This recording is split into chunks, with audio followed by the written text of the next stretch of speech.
Guys, നമ്മൾ രണ്ടാഴ്ചകൾക്ക് മുന്നേ ഒരു വീഡിയോ ചെയ്തിട്ടുണ്ടായിരുന്നു ഐ ലീഗിൻ്റെ ഒരു മിഡ് സീസൺ അനാലിസിസ് എന്ന നിലയ്ക്ക്. ഇപ്പോൾ 3 മാച്ച് വീക്സും കൂടി കഴിയുന്നൊരു സാഹചര്യത്തിൽ കാര്യങ്ങൾ കുറച്ചും കൂടി ഒരു വേറെ ഡയറക്ഷനിലേക്ക് പോവുകയാണോ എന്നുകൂടി ചിന്തിക്കേണ്ടിയിരിക്കുന്നു. കാരണം അന്ന് നമ്മൾ വീഡിയോ ചെയ്തിട്ടുള്ള സമയത്ത് നാംദാരി ആയിരുന്നു ഫസ്റ്റ് പൊസിഷനിലുണ്ടായിരുന്നത്.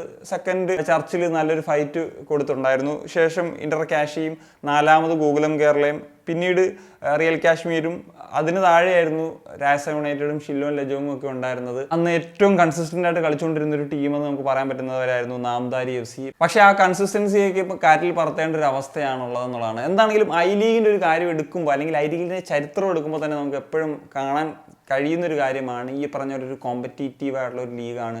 അതുപോലെ ഒരു ഒട്ടും പ്രഡിക്റ്റബിൾ അല്ലാത്ത ഒരു രീതിയിലായിരിക്കും ചിലപ്പം ലാസ്റ്റ് മാച്ച് വീക്കിൽ വരെ കാര്യങ്ങൾ പോകുന്നത് എന്നുള്ളതാണ് എനിക്ക് തോന്നുന്നത്. എൻ്റെ ഒരു ഓർമ്മയിലുള്ള ഒരു ഐ ലീഗിൽ 2019-20 സീസണിൽ മോഹൻ ബഗാൻ കിബുക്കുവനയുടെ അണ്ടറിൽ വിൻ ചെയ്തിട്ടുള്ളൊരു സീസൺ ഒഴിച്ചു കഴിഞ്ഞാൽ ബാക്കി മിക്ക സീസണുകളും ഈ പറഞ്ഞ പോലെ ഒരു അൺപ്രഡിക്റ്റബിലിറ്റി അല്ലെങ്കിൽ ഈ ഒരു കോമ്പറ്റീറ്റീവ് സംഭവം ഒക്കെ നമുക്ക് കാണാൻ സാധിക്കും എന്നുള്ളതാണ്. 1ാം സ്ഥാനത്ത് നിന്നിരുന്ന നാംദാരി ഇപ്പോൾ പിന്തള്ളപ്പെട്ടു, താഴേക്ക് പോയി 3ാം സ്ഥാനത്തേക്കായി എന്നുള്ളതാണ് 3 ആഴ്ചകൾ കഴിയുമ്പോൾ ഉള്ളൊരു കാര്യം.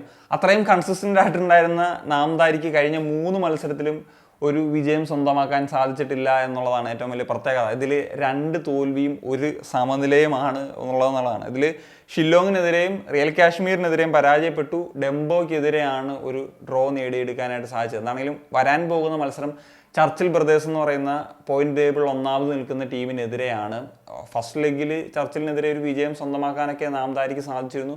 എന്താണെങ്കിലും ഈ ഒരു മത്സരത്തിലെ റിസൾട്ട് എന്താകും എന്നുള്ളത് നമുക്ക് കാണാം. നിലവിൽ പോയിന്റ് ടേബിൾ 1ാമത് നിൽക്കുന്ന ടീം ചർച്ചിൽ ബ്രദേഴ്സ് ആണ്. അവർക്കിപ്പോൾ കഴിഞ്ഞ 3 മത്സരങ്ങളിൽ നിന്ന് 2 ഡ്രോയും 1 വിജയം സ്വന്തമാക്കാനായിട്ട് സാധിച്ചിട്ടുണ്ടായിരുന്നു. അങ്ങനെ അവർക്ക് 5 പോയിന്റ്സ് ആണ് നേടിയെടുക്കാൻ സാധിച്ചത്. അങ്ങനെയാണ് 28 പോയിന്റ് ഉള്ളത്. ഇപ്പം 2ാമതുള്ള റിയൽ കാശ്മീരുമായിട്ട് 2 പോയിന്റിൻ്റെ ഒരു ലീഡ് ഉണ്ട്. പക്ഷെ ഒരു കാര്യം എന്ന് വെച്ച് കഴിഞ്ഞാൽ ഐസ്വാളിനെതിരെ നടന്നിട്ടുള്ള ഒരു മത്സരം, അതിൽ അവർക്ക് ഒരു താരത്തിന്, അവരുടെ ഒരു വിദേശ താരത്തിന് റെഡ് കാർഡ് കിട്ടിയിരുന്നു. ശേഷം അവർ ഒരു വിദേശ താരത്തെ സബ്സ്റ്റിറ്റ്യൂട്ട് ആയിട്ട് കൊണ്ടുവന്നു, ഒരു ഇന്ത്യൻ താരത്തെ മാറ്റിക്കൊണ്ട്. അപ്പോൾ അത് റൂൾസിന് എഗെയിൻസ്റ്റ് ആണ്. അങ്ങനത്തെ ഒരു സാഹചര്യം വന്നു കഴിഞ്ഞാൽ അവർക്ക് ആ മാച്ചിൽ കിട്ടിയ 1 പോയിന്റാണ്. അപ്പോൾ ആ 1 പോയിന്റ് നഷ്ടപ്പെടുകയും 3-0 എന്ന് പറയുന്നൊരു വിജയം ഐസ്വാളിന് ലഭിക്കുന്നൊരു സാഹചര്യത്തിലേക്ക് വരും. അങ്ങനെ വന്നു കഴിഞ്ഞാൽ ചർച്ചിലിന്റെ പോയിന്റ് 27 ആയിട്ട് കുറയാനുള്ള ഒരു സാധ്യതയുണ്ട്. 2ാമത് നിൽക്കുന്നത് ഞാൻ പറഞ്ഞു റിയൽ കാശ്മീർ ആണ് എന്നുള്ളത്. അവർക്ക് 26 പോയിന്റ് ആണുള്ളത്.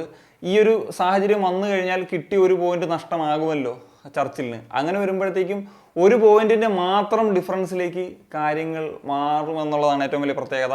കഴിഞ്ഞ 3 മത്സരങ്ങളിൽ നിന്ന് 7 പോയിന്റാണ് റിയൽ കാശ്മീർ സ്വന്തമാക്കിയിട്ടുള്ളത്. അതിൽ വലിയ ഫോം അല്ലാതെ നിൽക്കുന്ന ശ്രീനിക്കെതിരെ ഡ്രോയും, എന്നാൽ ഗോകുലം കേരളയ്ക്കെതിരെ കാലിക്കറ്റ് നടന്ന മത്സരത്തിൽ ഒരു വിജയം സ്വന്തമാക്കുകയും ശക്തരായിട്ടുള്ള നാംദാരിക്കെതിരെ ഒരു വിജയം സ്വന്തമാക്കുകയും ചെയ്തു. അങ്ങനെയാണ് അവർക്ക് 7 പോയിന്റ്സ് കിട്ടുന്നത്. നേരത്തെ പറഞ്ഞ പോലെ നാംദാരിയാണ് 3ാം സ്ഥാനത്തുള്ളത്. ഇന്റർ കാഷി 4ാം സ്ഥാനത്തേക്ക് പിന്തള്ളപ്പെടുന്നു. ഞാൻ കഴിഞ്ഞ വീഡിയോയിൽ തന്നെ പറഞ്ഞിട്ടുള്ളൊരു കാര്യമാണ്, ഇന്റർ കാഷി ഒട്ടും കൺസിസ്റ്റന്റ് അല്ല എന്നുള്ളത്. അപ്പോൾ കഴിഞ്ഞ 3 മത്സരത്തിന്റെ റിസൾട്ടുകൾ നോക്കിക്കഴിഞ്ഞാലും ആ ഒരു കാര്യം നമുക്ക് ശരിവെക്കാൻ സാധിക്കും. കാരണം 3 മത്സരങ്ങളിൽ നിന്ന് 1 വിജയം, 1 സമനില, 1 തോൽവി, ഇങ്ങനെയൊക്കെയാണ് നിൽക്കുന്നത്. 25 പോയിന്റാണ് ഇന്റർ കാഷിക്ക് നിലവിലുള്ളത്. ഇപ്പം മികച്ച ഫോമിൽ നിൽക്കുന്ന മറ്റൊരു ടീമാണ് ഷില്ലോൺ ലജോങ്. അവർ നമ്മൾ വീഡിയോ ചെയ്ത ആ സമയത്ത് 7ാം സ്ഥാനത്തായിരുന്നെങ്കിൽ അവർക്ക് ഒരു സ്ഥാനക്കയറ്റം കൃത്യമായിട്ട് ലഭിക്കുന്നു എന്നുള്ളതാണ്. കഴിഞ്ഞ 3 മത്സരങ്ങളിൽ നിന്ന് അവർക്ക് 2 വിജയവും 1 സമനിലയും അടക്കം 7 പോയിന്റ്സ് നേടിയിട്ട് ഇപ്പോൾ 23 പോയിന്റോടെ 5ാം സ്ഥാനത്താണുള്ളത്. പറഞ്ഞ പോലെ ഒരു 4 പോയിന്റിൻ്റെയൊക്കെ ഒരു ഡിഫറൻസ് ടേബിൾ ടോപ്പുമായിട്ടൊക്കെ വരുന്നുള്ളൂ എന്നുള്ളതാണ് ഏറ്റവും വലിയൊരു കാര്യമായിട്ട് പറയേണ്ടത്. ഇതിൽ ഇപ്പം നാംദാരിക്കെതിരെ വിജയം സ്വന്തമാക്കി, അതുപോലെ ശ്രീനിധിക്കെതിരെ ഒരു 4-0 എന്ന് പറയുന്ന വളരെ ഒരു ആധികാരികമായിട്ടുള്ള ഒരു വിജയം സ്വന്തമാക്കി. ഏറ്റവും കൂടുതൽ ഡെംബോയ്ക്കെതിരെ നടന്ന മത്സരത്തിൽ തോൽക്കേണ്ട ഒരു മത്സരമായിരുന്നു. എന്നാൽ 2 കംബാക്കുകൾ നടത്തി 2-2 എന്ന നിലയിലാക്കി അവസാന സെക്കൻഡിൽ ഗോൾ അടിച്ചിട്ടാണ് ആ ഒരു കംബാക്ക് ഡ്രോ നേടുന്നത്. മാത്രമല്ല ഈ സീസണിൽ 36 ഗോളുകൾ അടിച്ച് ഏറ്റവും കൂടുതൽ ഗോളുകൾ അടിച്ചിട്ടുള്ള ടീമായിട്ട് നിൽക്കുകയാണ് ഷില്ലോങ് ലജോങ്. ഇപ്പോൾ GDയുടെ കാര്യം എടുത്തു കഴിഞ്ഞാലും ചർച്ചിൽ ബ്രദേഴ്സിൻ്റെ തൊട്ട് താഴെയാണ് ഷില്ലോങ് നിൽക്കുന്നത്. സോ അവർക്ക് ഡിഫൻസ് കുറച്ചും കൂടി ഒന്ന് സെറ്റായി കഴിഞ്ഞാൽ ഈ അവശേഷിക്കുന്ന 7 മത്സരങ്ങളിൽ മാക്സിമം പോയിന്റ്സ് ഒക്കെ എടുക്കാനുള്ള പൊട്ടൻഷ്യൽ തീർച്ചയായിട്ടും ഷില്ലോങ്ങിനുണ്ട്. ഗോകുലം കേരള FC 6ാം സ്ഥാനത്തേക്ക് പിന്തള്ളപ്പെട്ടു. കഴിഞ്ഞ 4 മത്സരങ്ങളിൽ 3 തോൽവി അടുപ്പിച്ച് നേരിടേണ്ടി വന്നിരുന്നു. എന്നാൽ അവസാന മത്സരത്തിൽ ഡൽഹിക്കെതിരെ ഒരു 6-3 വിജയം സ്വന്തമാക്കാൻ സാധിച്ചു. പക്ഷേ ഡൽഹി അത്ര മികച്ച ഫോമിലല്ല ഈ സീസണിൽ. ഏറ്റവും താഴെ കിടക്കുന്ന ഒരു ടീമാണ് എന്നുള്ള നമുക്ക് കാര്യം അറിയാം. ഗോകുലത്തിന് ഈ പറഞ്ഞ പോലെ ബാക്ക് ടു ബാക്ക് വിജയങ്ങൾ സ്വന്തമാക്കി കഴിഞ്ഞാൽ മാത്രമേ ഒരു ചാമ്പ്യൻഷിപ്പ് റേസിലുണ്ട് എന്നുള്ള കാര്യം നമുക്ക് പറയാൻ സാധിക്കുകയുള്ളൂ.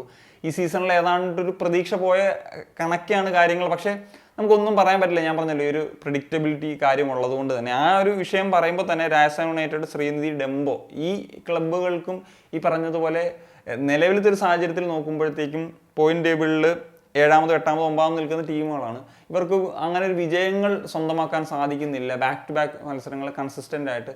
അതുകൊണ്ട് തന്നെ ഇവരുടെ സാധ്യതകൾ ലിറ്ററലി അവസാനിച്ച് നിൽക്കുകയാണെന്ന് പറയാം. പക്ഷേ ഈ പോയിന്റ് ഡിഫറൻസ് അത്ര ഒരു വലിയൊരു ഇതല്ല. കാരണം 6 പോയിന്റ് 7 പോയിന്റിൻ്റെ ഒക്കെ വ്യത്യാസങ്ങളൊക്കെ തന്നെ ഉള്ളൂ ടേബിൾ ടോപ്പും ഒക്കെ ആയിട്ട് നിൽക്കുക. അപ്പം അവർക്ക് ഈ പറഞ്ഞതുപോലെ ഒരു ബാക്ക് ടു ബാക്ക് വിജയങ്ങൾ നേടിക്കഴിഞ്ഞാൽ സ്വന്തമാകാനുള്ളൊരു സാഹചര്യം, അല്ലെങ്കിൽ മുകളിലേക്ക് വരാനുള്ളൊരു സാഹചര്യം ഇപ്പോഴും അവർക്കുണ്ട് എന്നുള്ളതാണ്. ഇതിൽ ഒരു സാധ്യതയും ഇല്ല എന്ന് നമുക്ക് ഉറപ്പിച്ച് പറയാനായിട്ട് സാധിക്കുന്നത് 3 ടീമുകളാണ്: SC Bengaluru, Aizawl FC and Delhi FC. ഇതിൽ നിലവിലിപ്പം ഐസ്വാളിന് ചിലപ്പം എക്സ്ട്രാ 2 പോയിന്റും കൂടെ കിട്ടുമായിരിക്കും. എങ്കിൽ കൂടിയും അവർ റെലഗേഷൻ ആ ഒരു സോണിൽ തന്നെയാണ്. SC ബാംഗ്ലൂരിന് മറികടക്കാൻ സാധ്യത വളരെ കുറവാണ്. സോ എനിക്ക് തോന്നുന്നത് ഈ 3 ക്ലബ്ബുകൾ തന്നെ ആയിരിക്കണം ആ ഒരു റെലഗേഷൻ ബാറ്റിലേക്ക് ഉണ്ടാകുക. അതിന് മേലെ പറഞ്ഞിട്ടുള്ള 3 ടീമുകൾ അത്ര ഒരു സേഫ് അല്ലാത്ത സാഹചര്യത്തിലല്ല. അല്ലെങ്കിൽ പറഞ്ഞതുപോലെ ഇവർ ഒരു കളിക്കുന്ന ആ ഒരു മോശം ഫോമിലൂടെ അവരും ആ ഒരു ദയനീയ അവസ്ഥയിൽ കടന്നു പോകണം എന്നുള്ളതാണ്. അപ്പോൾ ശ്രീനിധിയൊക്കെ ആണെങ്കിൽ കുറച്ചും കൂടി ബെറ്റർ ആയിട്ടുണ്ട്. ആദ്യത്തെ ഒരു ഫേസിൽ നിന്ന് കുറച്ചൊരു ഇമ്പ്രൂവ്മെൻറ്റ് കാട്ടിയിട്ടുണ്ട് എന്നൊക്കെ ഉള്ളതാണ്. So that's it guys. അപ്പോൾ ഞാൻ ഈ പറഞ്ഞതുപോലെ ഒന്നും പ്രഡിക്റ്റ് ചെയ്യാൻ പറ്റാത്തൊരു സാഹചര്യത്തിലാണ് ഇപ്പോഴും 7 മാച്ച് വീക്സ് അവശേഷിക്കുന്ന ഒരു സാഹചര്യത്തിലും ഐ ലീഗ് നിൽക്കുന്നത് എന്നുള്ളതാണ്. എന്താണ് നിങ്ങളുടെ ഒപ്പീനിയൻ എന്നുള്ളത് തീർച്ചയായിട്ടും കമ്പോസ് ചെയ്യാൻ പറ്റുക. Signing off.